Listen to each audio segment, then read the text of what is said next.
Boa noite, muito boa noite. Sejam todos bem-vindos a mais uma live do nosso Emergência Raiz. Tudo bem? Cheguem mais, cheguem todos. Vamos participar. Hoje vai ter muita gente legal, muito papo bacana. E a gente vai falar mais uma vez sobre aquilo que a gente sempre fala, os 15 minutos mais interessantes de todas as outras especialidades. É exatamente isso que a gente vai fazer. Nós estamos hoje fazendo a live numa data diferente, tem motivo. Normalmente a gente faz nossas lives sempre às quartas-feiras. Hoje estamos fazendo na quinta, vocês, óbvio, né? Vocês sabem, estão vendo.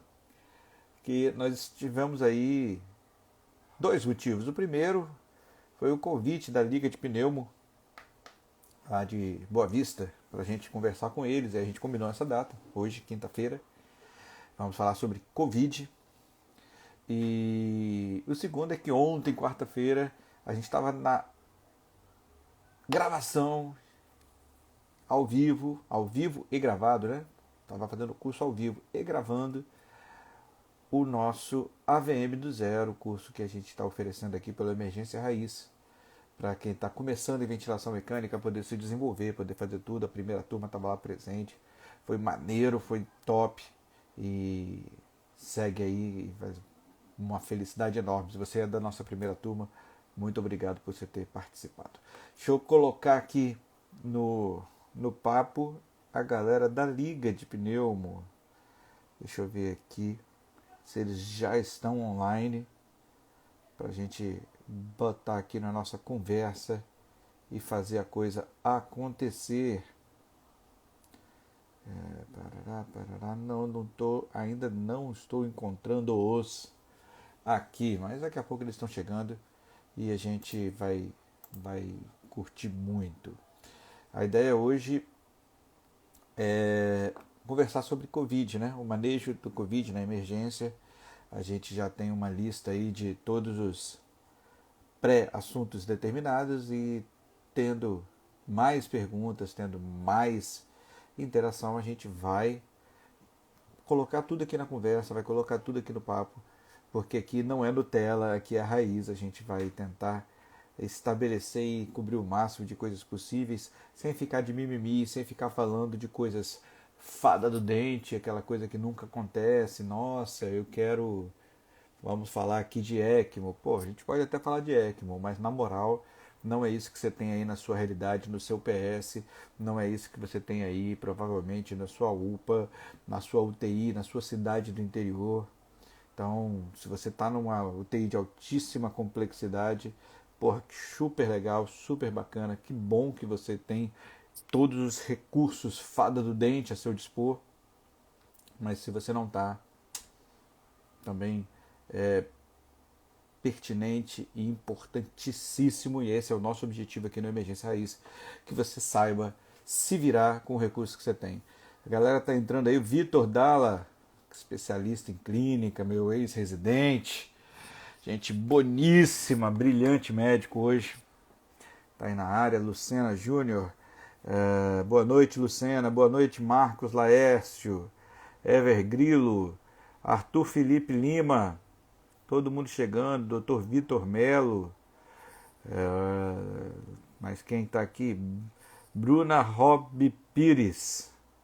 É isso aí. Deixa a sua pergunta aqui, ó. Sobre o tema hoje é Covid, já falei, então vou repetindo. E você quer deixar uma pergunta sobre Covid, sobre o manejo intensivo da Covid, deixa a sua pergunta aqui no cantinho, no pontinho de interrogação. Deixa eu ver se o pessoal da Liga chegou mais uma vez. Enviar convites para... Achei! Aqui, vamos ver. Entrar com a Liga de Pneumo aqui para a gente começar o nosso bate-papo, tudo bem? Vamos aguardar eles aceitarem. Alô, Boa alô! noite, professor. Boa Alô, boa noite! noite. Boa Tudo noite. bem? Tudo bem, sim. Hoje Estamos muito estamos... gratos ao senhor ter aceitado nosso convite. Não, prazer é nosso, cara. Estamos fazendo aí nossa live hoje a milhares de quilômetros de distância, né? Vocês estão aí em Boa Vista. Sim, E aí, como é que sim. anda Boa Vista? Conta aí, cara. Como é que é? Como é que Pode anda repetir, Boa por favor? Vista? Como é que estão as coisas por aí? A situação tá meio calamitosa, né? Igual com todos os estados, infelizmente. E no quesito da Covid, É, infelizmente tá. eu- tá tipo caos, né? Então, imagina, eu sei como é que Sim. é, cara, eu sei como é que é. Aqui em Vitória também as coisas estão bem, bem pesadas, mas... E conta aí da liga de vocês, cara, como é que vocês estão É, aí? Vocês são então, da, né? da Federal aí? Vocês são da privada? Isso. Conta, A gente é conta a da historinha, Universidade Federal de conta a Roraima. historinha da É, liga aí de pode falar. vocês. Então, eu sou. Prazer, boa noite para quem estiver escutando. Eu sou o secretário, o diretor de secretaria da Lapneumo. A Lapneumo, ela surgiu, se eu não estou enganado, porque eu não estava na formação, no momento da criação dela, mas acredito que seja desde 2018. Ela foi formada por ligantes com auxílio de profissionais da área da saúde, de fato, né, com pneumologistas especialistas da área, e hoje é coordenada por uma profissional de saúde também da área. A gente desenvolve ações de ação, de extensão, pesquisa e extensão e pesquisa, e tudo isso tem se dificultado um pouco por conta da quarentena, né? Por conta do Covid e tal. Mas a gente está tentando manejar isso para contornar essa situação, né? Fazendo lives, fazendo algumas atividades que dá para a gente realizar através do método online. A gente faz aulas voltadas tanto para aula aberta para o público em geral, quanto fechada para ligantes. No semestre que vem a gente pretende abrir o processo seletivo para quem tiver interessado em entrar na liga, né? Os ligantes tanto de Universidade Estadual de Roraima quanto da Universidade Federal de Roraima estão todos convidados. Tão logo vai ser lançado o edital, tão logo, futuramente, próximo semestre, né? Então a gente fez um cronograma básico de aulas para serem ministradas ao longo desse período de quarentena, que são realizadas através do Google Meet, e algumas são postadas também na plataforma do YouTube, que também será disponibilizada tão logo. O canal já está pronto, com algumas aulas, e é isso. A gente realiza também ações de extensão ao longo de 2019, né? Só contudo, por conta do Covid, isso prejudicou um pouco a parte mais da extensão. Ah, show de bola, cara, show de bola. E aí vocês, sim. Aí Roraima tem quantas faculdades de medicina, bicho? Duas. A Universidade Federal de Roraima e a Estadual de Uhum. Roraima. Rapaz, você pode não acreditar, mas eu conheço Roraima. Assim, Roraima existe, não só pela liga, eu já fui a Roraima. Tem parente aí em Roraima, cara. Tem parente aí em Roraima e tem um colega meu de turma que é médico aí em Roraima, formou comigo, ele é patologista, o Robledo. Mas, Robledinho, se você estiver Nossa! vendo, se você estiver vendo, Ele foi meu Robledinho, você professor. conhece o Robledinho? Ele, foi- ele é professor da Federal. Ele é professor da Federal. Muitos Robledinho é alunos meu colega conhecem ele. de turma, rapaz. Robledinho é meu colega de turma, aquele grande médico, enorme, gigante. Meu colega de turma, eu sou padrinho de casamento dele e cara muito inteligente desde sempre, um contrabaixista genial, sempre foi o nosso violonista oficial da rodinha de churrasco. Então, Robledinho, se você estiver vendo essa parada em algum momento, cara, beijo pra você, beijo pra família, Davi, beijo em todo mundo aí. Bom, vamos para os trabalhos? Vamos para os Uhum, trabalhos. Mários, eu sei que a Liga separou algumas perguntas prévias. Você uhum. quer fazer como? Você quer ir fazendo aqui ao vivo, tete a tete? Deixa estar. Diga aí, o que você manda? Então, a gente selecionou, né, e enviou para o senhor. Se o senhor tiver, se Uhum. o senhor tem acesso aí às questões, porque eu não Eu consigo tenho ver a aqui lista pelo aqui celular comigo. agora. Se vocês quiserem que eu vá falando sozinho, Uhum, depois eu chamo você de volta na conversa. Ou se você quiser ficar aqui, pode ser. cara, é um Não, prazer. pode chamar depois. Não, pode chamar Então tá bom. depois, que eu. Então eu Tá vou bom? lendo aqui a Tá. lista de perguntas. E se a galera da audiência, a galera da liga tiver algo a acrescentar, etc e tal, vai aqui embaixo, eu tenho um balãozinho aqui com um ponto de interrogação aqui embaixo, em algum lugar na sua tela, e escreve a sua pergunta ali que a gente responde tudo e a ideia é que a gente faça o bate-papo mais interativo possível para não deixar pedra sobre pedra e ter as respostas possíveis, né, sobre... Hoje o tema é Covid. Beleza? Então, Mário, daqui a pouco te chamo de Uhum. volta, beleza, irmão? Ok. Valeu, dá licença. Deixa eu botar aqui em tela cheia para a galera da audiência conseguir. Opa, agora só descobri onde é que eu expulso o Mário aqui da parada. Peraí. Eu também quero saber. Hum, rapaz. Mário, eu acho que é você que tem que sair da conversa aí, não É, sei. eu vou tentar sair aqui. Tá, vê se você acha o xizinho aí. Enquanto Ah, isso, eu vou batendo apareceu, papo em apareceu. meia Eu tela aqui achei meu, pra daqui a pouco sair. a gente vê. Beleza. Então vamos lá. É, muito obrigado quem chegou agora. Como dizemos, hoje é uma live temática e específica para a galera aí da Liga de Pneumo de Roraima, mas todos são bem-vindos, então é um prazer. Se você não tem nada a ver com a Liga de Pneumo de Roraima, você também é muito bem-vindo. A gente está conversando sobre Covid hoje. Tema, porra, mais do que relevante de 2020, 2021, né? A epidemia da história, a maior epidemia que já pegou a gente. A Liga mandou algumas perguntas, eu vou tentar fazer, em vez de fazer em formato de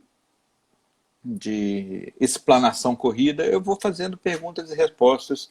E se você quiser mandar mais alguma, eu vou deixar aqui no tela fixado aquilo que eu sempre deixo. Deixem suas perguntas e coloquem aí que a gente vai curtir. Beleza? Vamos lá. Perguntas na nossa liga. Eu vou começar com a pergunta número 2. Depois eu volto para um. Não vou deixar nenhuma sem resposta, não. Mas, cara, a pergunta número 2 é muito relevante. A galera mandou aqui sobre Covid. É, por que administrar azitromicina se o Covid é um vírus? E a pneumonia é decorrente da inflamação do vírus. Porra, é uma pergunta autorrespondida. Aliás, assim, se a minha equipe de produção tiver aqui ligada na conversa, por favor, coloca aqui no balãozinho as perguntas que a Liga mandou, porque aí eu já boto aqui na tela para todo mundo ver a pergunta que está sendo respondida. Valeu? Vai colocando aqui no balãozinho as perguntas enviadas pela Liga, tá bom, produção? Voltando, como eu estava dizendo, cara, azitromicina e Covid. Por que dar azitromicina no Covid? E a resposta correta é não dê azitromicina para o Covid. Não existe indicação de dar azitromicina para Covid, especialmente os quadros leves de Covid. O que isso quer dizer? Como é que a gente separa os quadros de Covid? Os quadros de Covid a gente separa em leves, moderados e graves. Grosso modo, os quadros leves são aqueles que têm sintomas, mas que não têm dispneia nem queda na oxigenação. Os casos moderados são os casos que dependem de suplementação de oxigênio, mas que mesmo suplementando oxigênio, eles melhoram, eles não precisam de ir para o CTI, não precisam de ventilação não invasiva, eles não precisam de catéter de alto fluxo.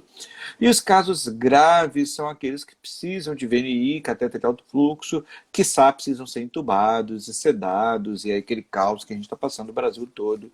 Hoje nós somos o epicentro do Covid no mundo.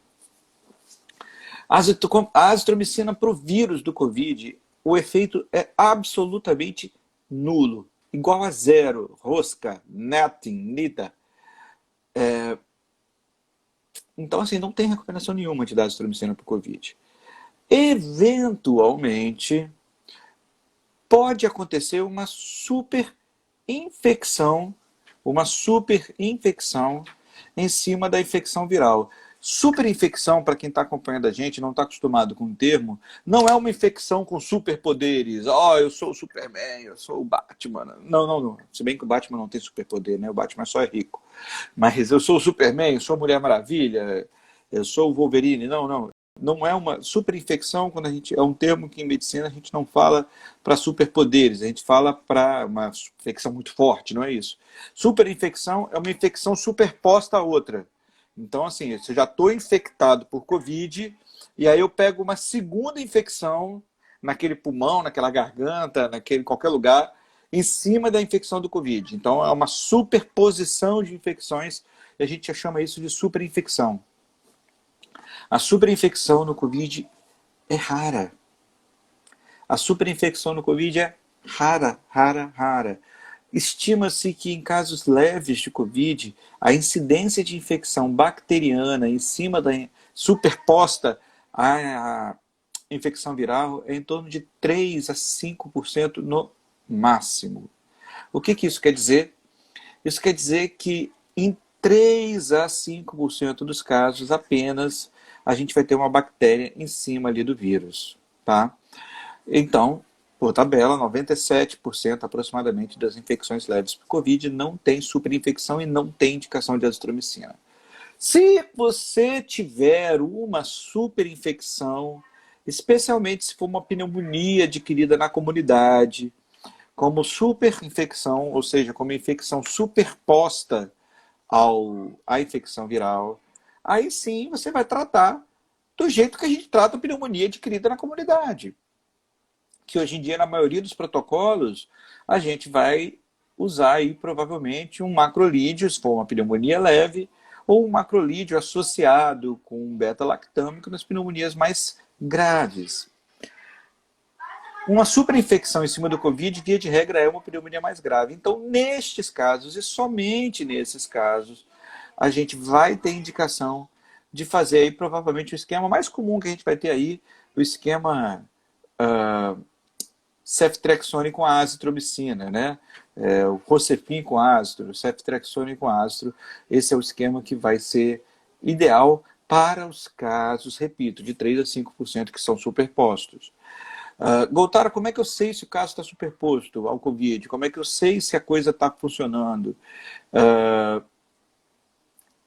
Clínica, obviamente, né? O paciente vinha manifestando um Covid, com uma febre baixa ou sem febre, e de repente, né, numa fase já que deveria estar melhorando, sétimo, oitavo dia do Covid, ele começa a piorar. Isso, e ele tem mais febre, ele tem mais taquicardia, ele tem mais taquipneia, ele começa a fazer uma leucocitose, ele sobe a PCR, ele sobe a procalcitonina.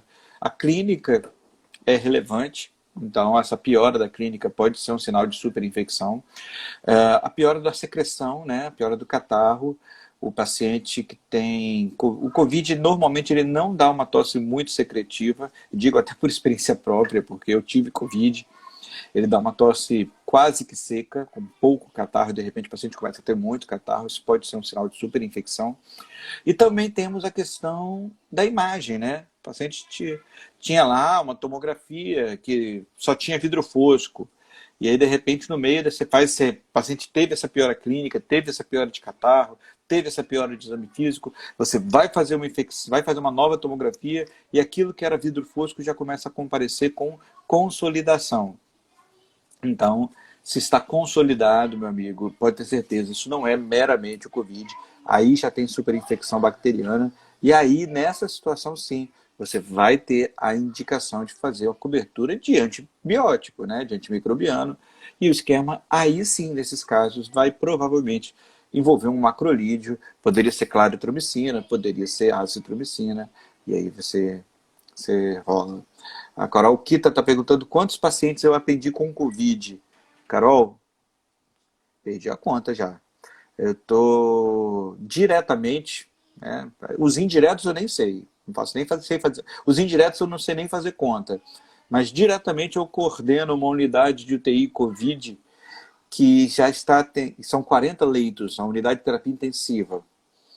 Então são 40 leitos de unidade de terapia intensiva desde maio do ano passado. Então, se você fizer a conta aí, são 40 pacientes por dia. Claro que os pacientes ficam mais de um dia, mas são 40 diárias, 40 visitas, 40 pacientes sob a minha coordenação, alguns com assistência médica direta, outros apenas sob supervisão, desde maio do ano passado. Então, cara, é estrada, tá? É muita estrada. A gente já viu aí, certamente, já passamos aí, estamos fazendo quase um ano, 300 dias, 300 vezes 40 diárias, são 1.200 diárias de Covid nas costas, a coisa tá rolando, tá pesada. Tá bom? Eu também vi uma perguntinha passando aqui no feed, o Luiz Felipe Guerreiro. Quais são as contraindicações absolutas para a ventilação prona? Cara, essa é uma excelente pergunta.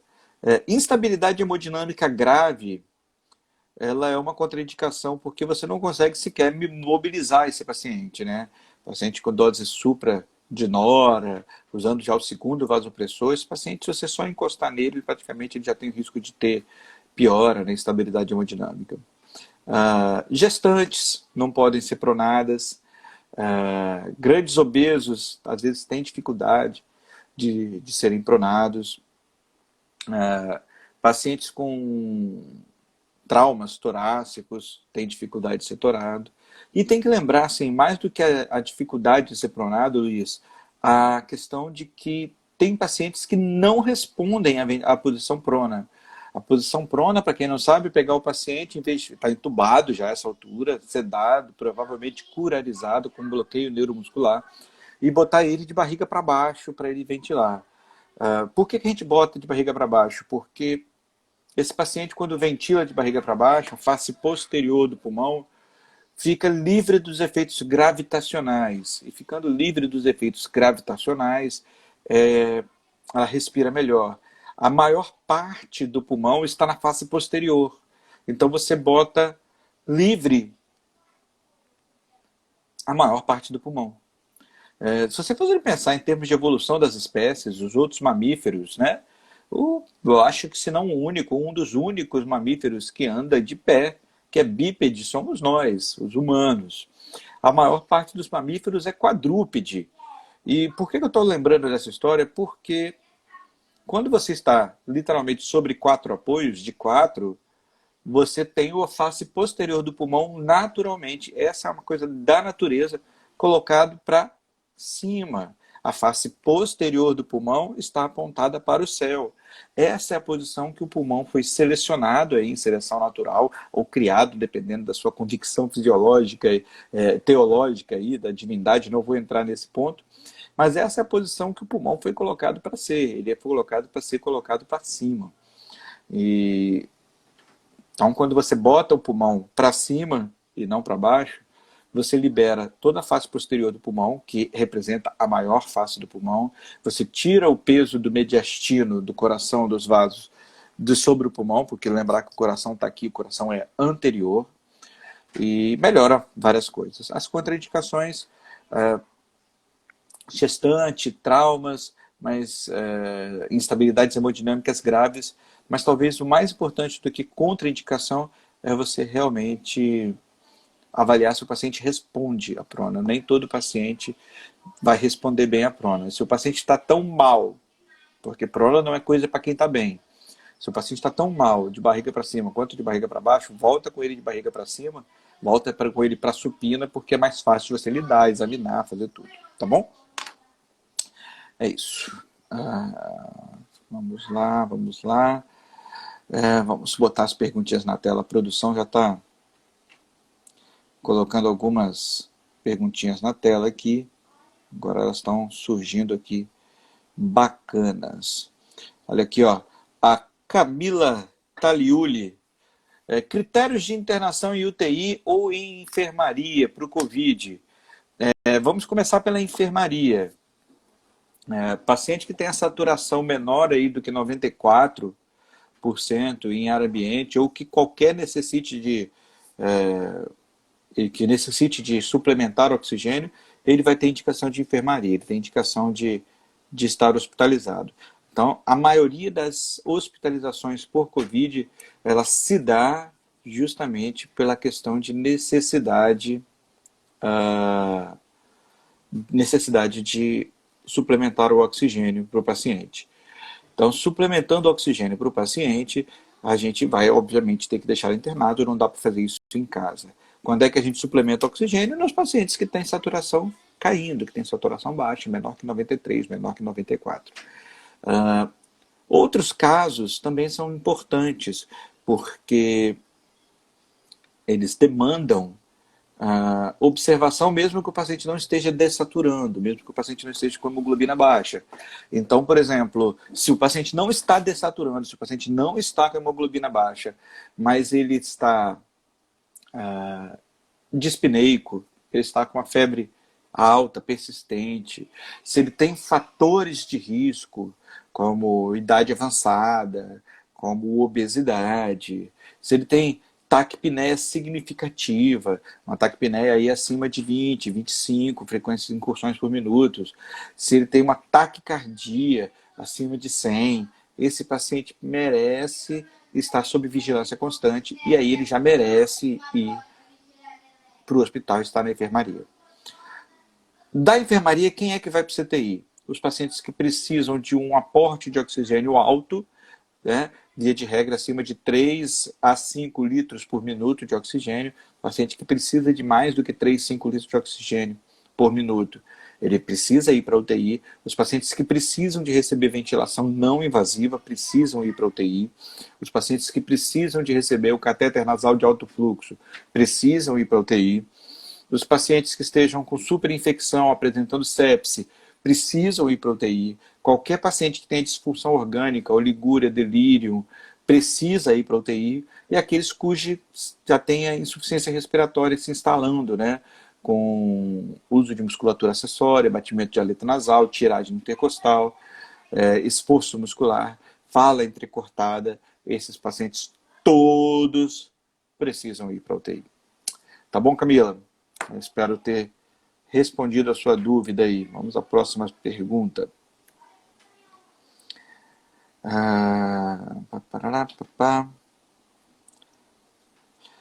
Essa aqui é legal, do Arthur Felipe Lima. Pacientes com disfunção renal.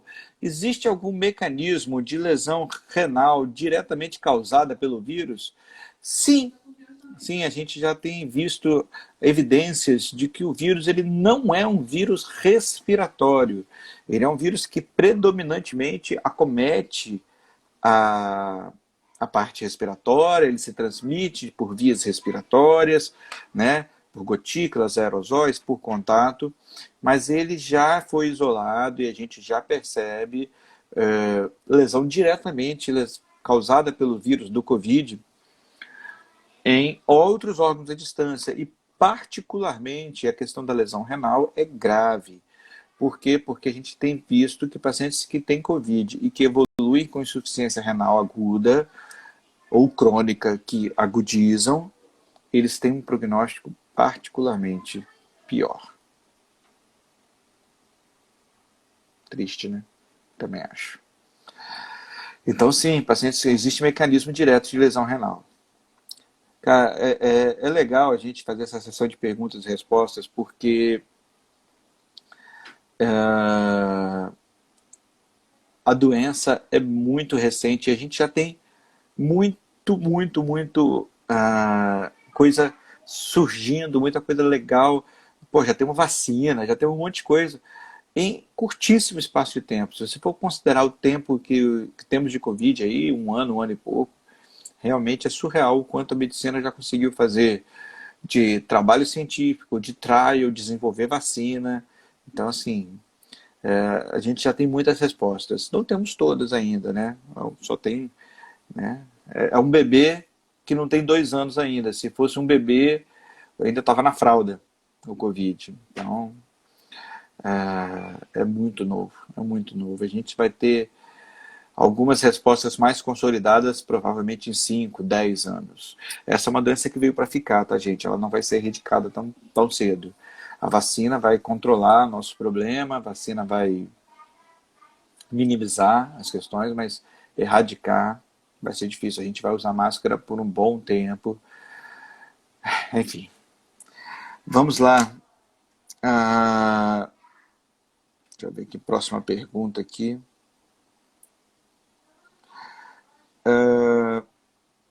Aqui é a pergunta que a produção repostou aqui para a gente, olha. Por que pacientes com hábito de vida saudáveis tiveram, após o Covid, um quadro de pré-diabetes ou até diabetes?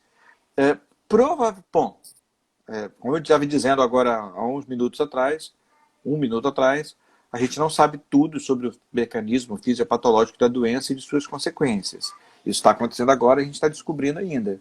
Mas a gente tem que lembrar que hoje o tratamento padrão para Covid moderados a graves é corticoide. E o corticoide, sim, dá disfunção glicêmica e pode, às vezes, ter efeitos mais prolongados, né? Então, eu imagino que a resposta passe por aí, por mecanismos de lesão do vírus que a gente ainda não conhece, além de uma pancadinha de corticoide. O protocolo mais usado hoje é o protocolo do Recovery Trial, que foi um trial que usou dexametasona na dose de 6 miligramas dia durante 10 dias. É uma dosezinha razoável. Então, é isso, tá bom? Ah, Suelen Klein. Sussu! É você, Sussu. Sussu está dizendo, Sussu é nefrologista, foi minha residente também. Além do efeito citopático, ela está dizendo aqui, olha, além do efeito citopático direto do vírus no rim, além de lesão túbulo-intestinal com predomínio de linfomonos, há relatos de podocitopatia. Me contem o que é um médico emergencista sem a sua nefrologista aqui, maravilhosa. Ó, faz favor, galera, manda coração para Sussu aqui, ó, manda coração para Suelen. Clica aí para a gente poder brilhar aí. Cara, Sueli, obrigado pela presença, que bom, que honra ter você aqui na audiência, moça. Como é que você tá? Tá bem? Ó, manda notícia, não some não, tá? Então tá aí, ó, resposta da Suelen. E lembrar que, assim, né, além do efeito citopático direto, lesão túbulo-intersticial, podocitopatia, ainda tem a sepse do vírus, a sepse viral, que também é uma causa de lesão renal. Então, tá aí. Respondido diretamente pela nefrologia, viu? Vocês chamaram o emergencista para fazer o bate-papo na liga, ganharam a nefro de brinde. Obrigado, Su. Deixa eu ver aqui, tem mais alguma coisa aqui. Tem mais, muita pergunta, gente, muita pergunta. Luiz Felipe Guerreiro. Luiz Felipe Guerreiro. Você se sente enxugando gelo eventualmente? Luiz, sim. Sim, eu me sinto enxugando gelo, por sinal, toda vez que tem festa clandestina. Eu não me sinto enxugando gelo quando o cara pega o seu trabalho e vai tentar sobreviver. Às vezes é uma pessoa ambulante, pobre, tem que ir para a rua. Mas eu me sinto enxugando gelo quando tem festa clandestina. Eu me sinto enxugando gelo quando autoridades não depõem, não fazem nada contra as aglomerações, até estimulam e provocam aglomerações. Eu me sinto enxugando gelo toda vez que alguém prescreve o tal do kit Covid com cloroquina e zinco e sei lá o que não funciona. Perdão. Eu me sinto realmente enxugando gelo. Então, é difícil. Eu me sinto enxugando gelo quando eu sei que a gente tem um porrilhão de cloroquina estocada aí em algum armazém do exército e está faltando sedativo em muito lugar e o pessoal está fazendo sedação de segunda linha e é complicado, viu? Então, infelizmente isso tem sido, a gente tem tido muito burnout entre os profissionais por falta de condições, a gente tem tido muito estresse entre profissionais, tá complicado.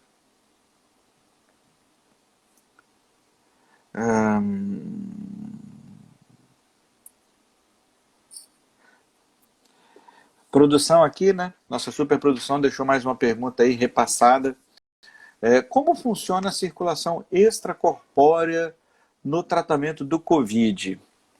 A membrana de circulação extracorpórea, ontem no curso me perguntaram se o ECMO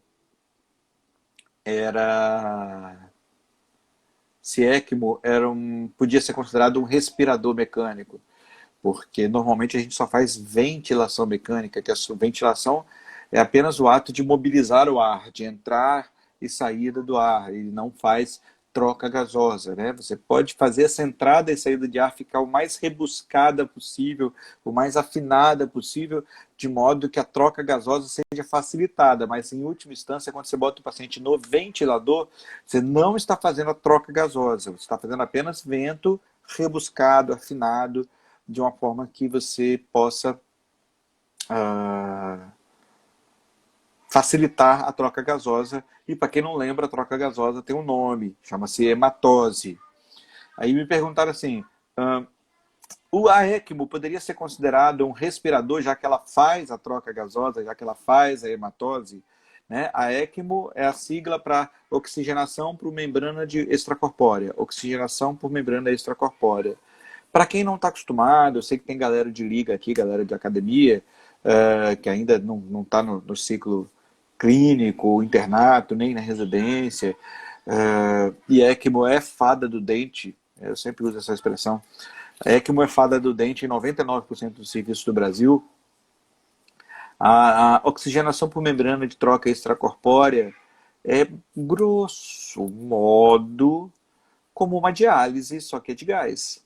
Então você bota um catéter veno-venoso, né? Via de regra, você bota ali, você aspira sangue através de uma veia central, uma veia calibrosa do paciente, o sangue sai do paciente, passa numa máquina, essa máquina tira o CO2, enriquece o oxigênio e devolve o sangue para o paciente. Então, a ECMO faz essa troca gasosa, ela é como se ela fizesse literalmente a hematose. Ainda assim, ela não pode ser considerada um respirador mecânico, porque o único respirador que tem ali é o paciente, porque a respiração é um processo que envolve a ventilação, envolve a hematose, envolve o controle neural e envolve o transporte dos gases. Então, assim, o ventilador só faz vento, ele não é um respirador. A ECMO faz a hematose, mas ela não faz vento. Ela, inclusive, sequer é conectada ao pulmão, ela é conectada no sistema circulatório. Então, ela também não é um respirador. O único respirador que tem ali são os médicos, enfermeiros, fisioterapeutas, técnicos, pessoas que cuidam, são os cuidadores, e os respiradores são os pacientes.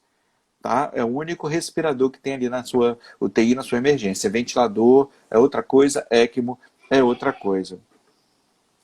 A QM Suelen mandou aqui, ó. Viu o artigo que avalia o uso da budesonida em paciente em fase inicial? Acredita-se algo promotor? Vi esse artigo. Esse artigo eu achei, inclusive, bem interessante, tá, Suelen? Suelen, QM.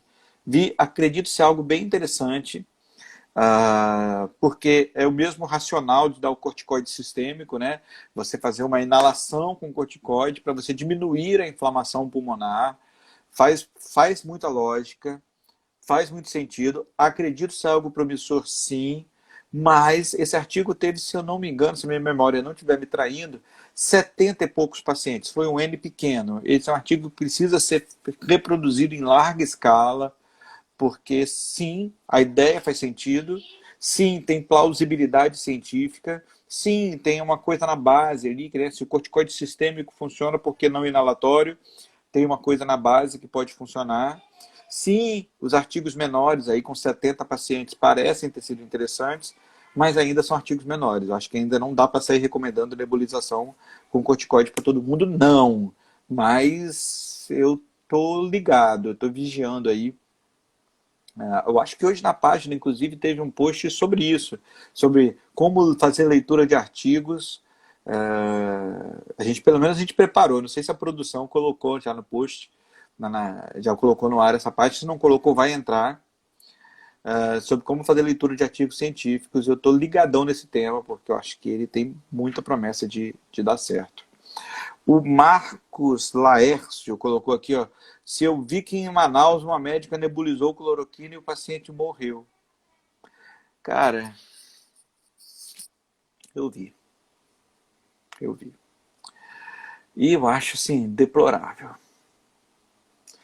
Eu não sei o nome da colega que fez isso, aliás, eu não quero nem saber, não estou aqui fulanizando, mas, assim, é de um desconhecimento essa história. Cara, pelo que eu ouvi dizer, as pessoas estão pegando comprimido de cloroquina ou hidroxicloroquina, macerando,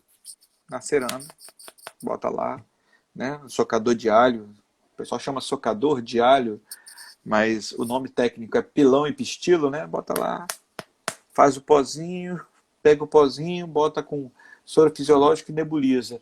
Cara, é um disco. Se isso que eu estou ouvindo falar e estou imaginando foi isso de fato que está acontecendo, é de um desconhecimento brutal sobre noções básicas de tratamento. Primeiro, porque cloroquina não funciona. Não tem evidência que isso funcione. Os estudos que falam sobre cloroquina ou deram negativos ou foram estupidamente mal feitos. Segundo, que um comprimido ele é composto majoritariamente de sílica, de talco, de material, né, que não é para você colocar na nebulização e jogar dentro da via aérea do paciente. É surreal você não entender que aquele comprimido não é de cloroquina pura. Aquele comprimido tem um monte de coisa que chama-se veículo, que é a coisa no qual você prepara ali um macerado, né, e comprime, faz um comprimido. Daí o nome é comprimido, é uma coisa que você comprimiu para a pessoa poder engolir. É surreal achar que alguém macerou isso e está colocando isso na nebulização, assim. Aí deu errado. Porra, velho, mas qual era a chance de dar certo? Assim, surreal, surreal, surreal. Então eu ouvi, não sei quem foi a colega, não estou fulanizando, mas assim, eu acho de um desconhecimento científico, se foi isso que dizem de verdade, se foi isso que aconteceu de verdade, eu não conheço, não estava lá presenciando o caso, mas se foi isso de verdade, eu acho de um conhecimento, de um desconhecimento científico, de uma primariedade indesculpável. Tá bom? Obrigado pela pergunta, viu, Marcos? Deixa eu ver se temos mais perguntas aqui. Vou voltar para as perguntas aí da Covid. O pessoal da Liga deixou, a produção colocou aqui na tela. Como é a abordagem dos quadros leves de Covid? Há algum protocolo?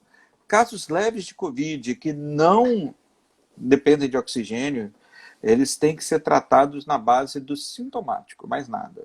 O paciente que está com caso leve, não está dependendo de oxigênio, não tem esforço respiratório, dispneia, fala entrecortada, ele vai tomar sintomático. Se tiver febre, ele toma antitérmico, se tiver dor, ele toma remédio para dor, tá? Só isso, mais nada, tomar líquido, como em qualquer virose, que vai melhorar.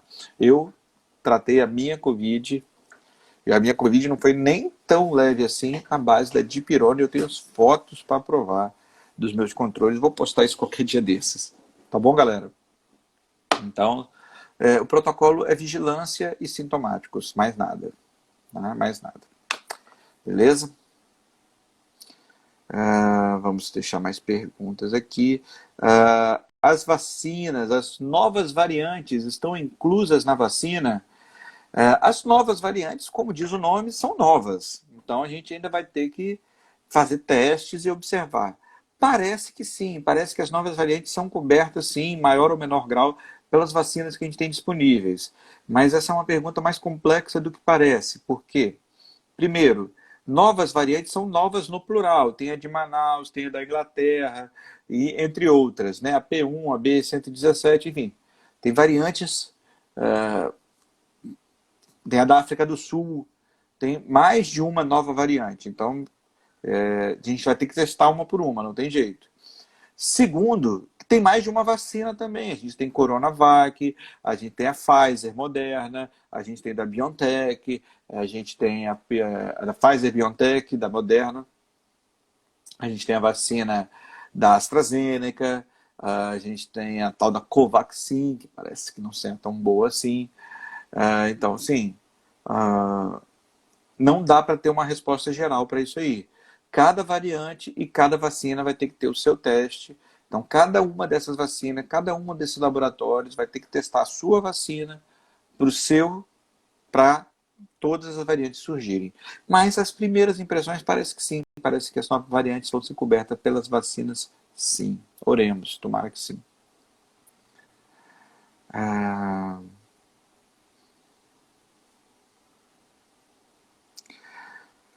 Outra pergunta aqui do Arthur Lima. Li que os pacientes têm maiores dificuldades para sedação devido por atravessar a barreira hematoencefálica. Procede? Olha, Arthur, eu não sei por que os pacientes têm maior dificuldade de sedação. Confesso que eu não estou 100% atualizado sobre se o vírus afeta diretamente a barreira hematoencefálica ou não. Mas fato é que esses pacientes são ruins de sedar, Sim. Esses pacientes têm dificuldade de sedação? Sim. Inclusive, dificuldade, são pacientes que usam, às vezes, muitos sedativos. Para quem não acompanhou, eu recomendo procurar lá no meu feed. A gente teve, a gente teve uma live super legal com o Renato Lucas, MD, sobre sedação em pacientes críticos, sedação no departamento de emergência. A sedação, na verdade, no título da live exato foi a sedação e a analgesia nos tempos do Covid. Essa live ficou salva, está no meu feed. Essa live está no podcast do Renato. Quem não conhece, o Renato Lucas MD, é um anestesista da USP. Top, top, top, top. Super recomendo, Renato. Se você chegar essa live, chegar até você, um beijo, cara. Obrigado pela parceria. O nosso papo foi maneiríssimo. Espero que possamos fazer mais. Então, sim, esses pacientes têm maior dificuldade de sedação. Sim, e isso tem sido visto mundo afora. Não é só aí no seu serviço, não é só no meu, não é só no Brasil. Tá bom? Ah, a Camila Taliuli fala, dosar ferritina ajuda a esclarecer gravidade? Ajuda, Camila, mas ela não muda a conduta em si. Ferritina é uma proteína de fase aguda, assim como outras, como a proteína C reativa, própria albumina, e a gente precisa... Então ela acaba sendo um marcador de inflamação. A mesma história do dedímero, né? Pô, vamos dosar dedímero. Cara, podemos dosar dedímero, até para a gente estratificar a gravidade, saber quem são os pacientes que estão mais inflamados ou menos inflamados, os pacientes que estão com mais propensão a trombose, menos propensão a trombose, mas são exames e resultados que diretamente não estão mudando a conduta, elas apenas mudam o grau de vigilância que a gente faz sobre o paciente. Se o paciente fica mais alterado nesses exames, a gente vigia ele mais de perto. Se o paciente está com os exames mais normais, a gente fica mais tranquilo, tá bom? É isso. Perguntas chegando aqui. Deixa eu ver aqui.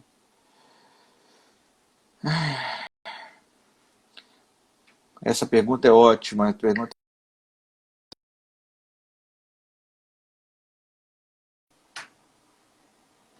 intermitência pequena aqui. Já voltamos. Essa pergunta aqui é ótima, mais uma pergunta que a produção botou na tela aí da Liga. Como funciona a questão da coagulação no Covid? Que ela remete, na verdade, a uma outra pergunta que é qual anticoagulante usar e como usar o anticoagulante no Covid. A coagulação no Covid, a do Covid é uma doença pró-trombótica. O Covid favorece termos trombose e coagulação e dificuldade circulatória. Isto posto, quer dizer o quê? Todo paciente que tiver um Covid moderado a grave, ou em outras palavras, todo paciente que for hospitalizado pelo Covid deve necessariamente receber anticoagulante, do qual o padrão ouro é enoxaparina, que a gente tem hoje em dia. Tá? Hipotetizou-se, mais alguns poucos meses atrás, se a gente não deveria fazer uma dose maior que a dose usual de enoxaparina na profilaxia desses pacientes. Doses intermediárias entre a dose clássica profilática, que é 40 miligramas por dia, e a dose terapêutica, que normalmente a gente vai considerar 1 miligrama quilo de 12 em 12 horas. Então o pessoal propunha, por exemplo, 1 miligrama por quilo dia. E embora o Covid seja uma doença protrombótica, isso não significa, e medicina baseada em evidências não é feita assim, a doença é protrombótica, então vou dar mais anticoagulante que vai melhorar a doença. Não, esse raciocínio não é simplório assim. Porque tem vários caminhos para você chegar na parada. Então, o Covid, ele é uma doença protrombótica, sim, mas ele não se beneficia de doses maiores de anticoagulante, de enoxaparina, por exemplo. Então, a gente não usa enoxaparina nem em paciente ambulatorial, e quando está hospitalizado a gente usa sim para todos, mas não usa em doses diferentes. A gente usa as doses habituais que a gente tem para para internação, que via de regra é enoxaparina 40 miligramas dia. Aí você vai me perguntar assim, quando usar uma dose maior? E eu vou te responder, quando tiver evidências de que tem uma trombose estabelecida, seja pulmonar, seja periférica. Se você tiver evidência de TVP ou evidência de TEP, aí você vai partir para a dose plena. Tá bom, galera? É isso aí. Deixar uma boa noite aqui, ó, doutor Selmo Tosi, autoridade de saúde durante muitos anos aqui, uma referência de saúde pública aqui local. Anselmo, boa noite, prazer ter você aqui na live, uma honra sempre. O J. Paulo Pacheco, suponho, João Paulo? Suponho que sim. Professor, boa noite, satisfação em participar da live. O uso da colchicina, principalmente no início, tem sido promissora, da mesma forma dos corticoides ao final de quadros moderados e graves? João, vou chamar de João, J. Paulo.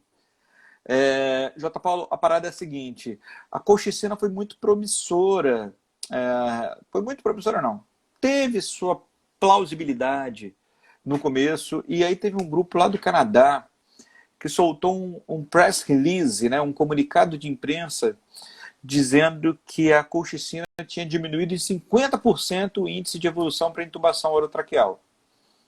Aí todo mundo ficou assim, né? Nossa, fantástico. Será? E quando saiu o estudo, esse estudo foi chamado de COL-Corona, né? COL de colchicina e corona de coronavírus. O COL-Corona, quem quiser depois a gente posta também.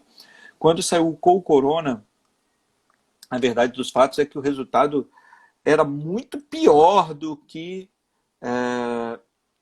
o assessor de imprensa lá do grupo que publicou estava querendo mostrar. A colchicina teve um efeito periférico pra caramba em um subgrupo que foi super torcido, um subgrupo que não era o subgrupo original, não era a proposta original do trabalho, e na verdade, assim, a gente não considera a colchicina como tratamento para Covid.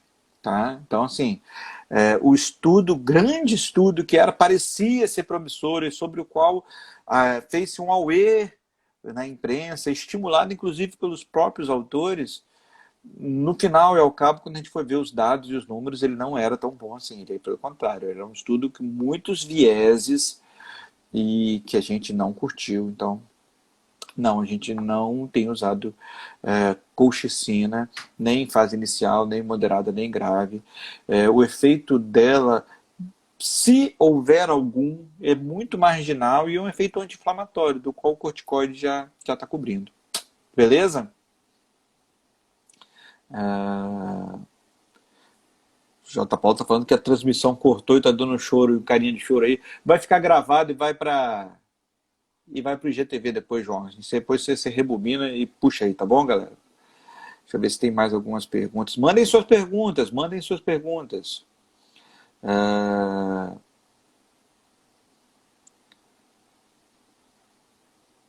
Muitos pacientes têm parado pós-intubação para intubação orotraqueal. Luiz, cara, intubação orotraqueal envolve procedimento que não é só o ato de passar o tubo entre as cordas vocais. Então, assim, a gente tem inclusive um post sobre isso, sobre vias aéreas. Assim, todo paciente com Covid que você vai intubar é uma via aérea difícil, porque se não for difícil anatomicamente, é uma via aérea fisiologicamente difícil, porque esse paciente está em acidose, esse paciente está com pouca reserva pulmonar, ele já está com fadiga muscular. Então, assim, a gente deve considerar todo paciente com Covid que vai para o tubo como via aérea difícil. Então, a gente deve fazer pré-oxigenação, a gente deve preparar esse paciente da melhor maneira possível. E, não, assim, na minha experiência, não tenho tido muitas paradas pós-intubação, não. Mas isso depende de todo um preparo para a intubação. Eu acho que a gente fez uma live sobre isso umas 2 semanas atrás, sobre intubação orotraqueal, deve estar aí no feed também, que a gente precisa fazer os 7Ps, sendo que dos 7Ps não existe mais a pré-medicação com fentanil. A gente deve preparar o paciente, a gente deve não intubar jamais o paciente está hipotenso. Existem várias estratégias, como push dose de adrenalina, que podem ajudar, e aí a gente manda ver a coisa toda, tá bom? Deixa eu ver o que mais temos aqui de perguntas.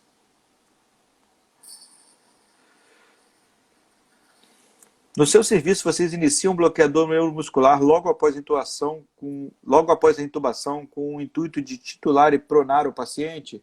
Não, não é todo paciente. Ó, aliás, tem um vídeo sobre isso também que subiu ontem ou ontem de ontem.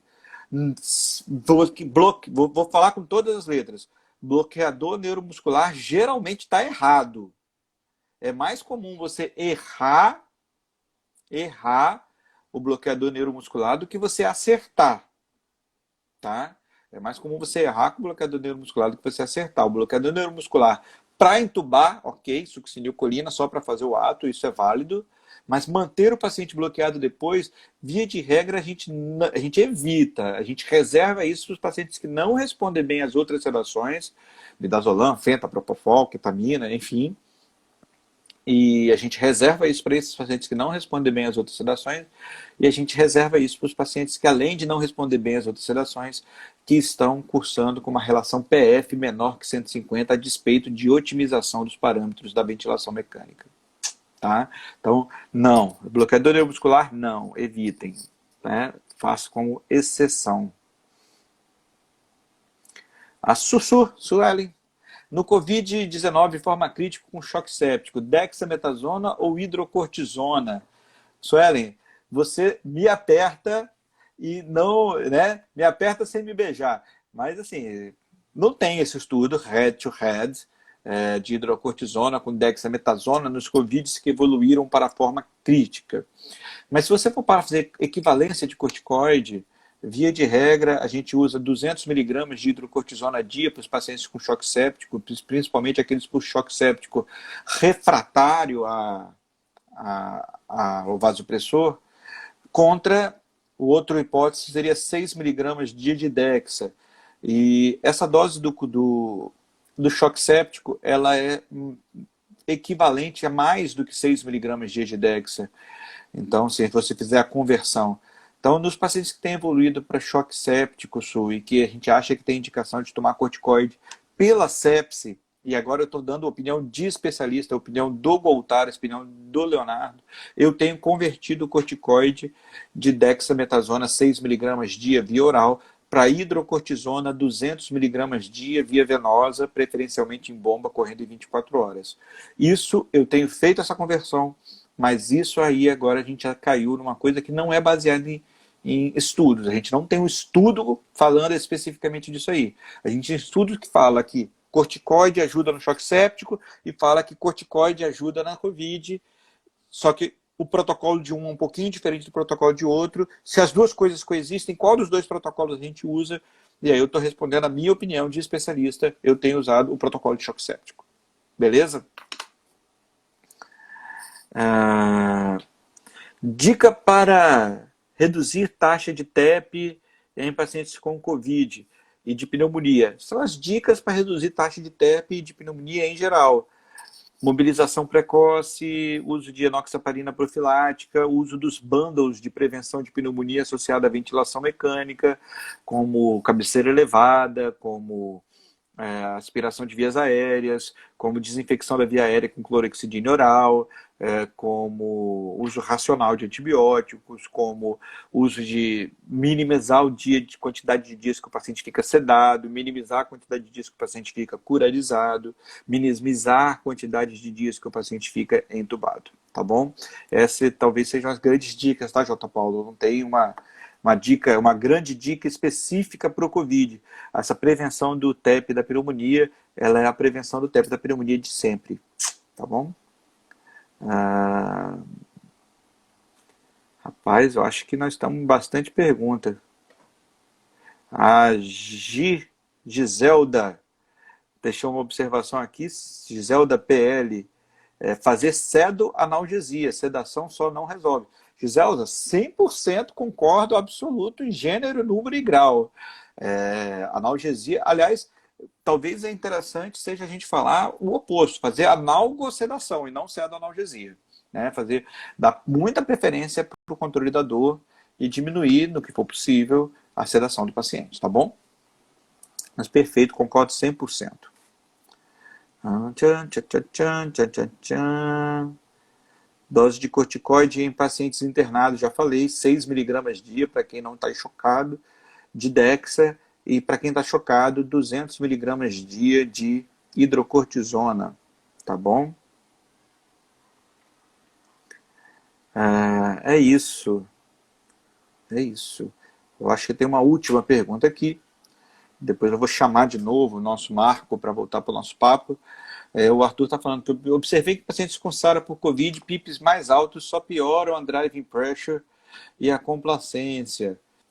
Subir a PIP não é a solução para todos os problemas em ventilação mecânica. Resolve muita coisa, ajuda bastante, mas não é a solução para todos os problemas. Então, sim, você pode ter uma piora da ventilação mecânica, quando você sobe a PIP excessivamente. Tanto porque você bota muita pressão intratorácica, muita PIP é sinônimo de muita pressão intratorácica, e você piora a hemodinâmica, quanto porque se você distender, a PIP ajuda a manter o alvéolo aberto. Se você abre o alvéolo, beleza, vai melhorar, mas se você hiperdistende o alvéolo, a hiperdistensão alveolar, se você exagera na PIP, primeiro que inflama o próprio alvéolo. Segundo, que você pode ter um efeito shunt aí. Por quê? Porque você pega o alvéolo que estava ali colado. Eu sou o alvéolo, eu estou colapsado. Se você bota a PIP certa, ele abre e melhora a oxigenação. Mas se você exagerar na PIP,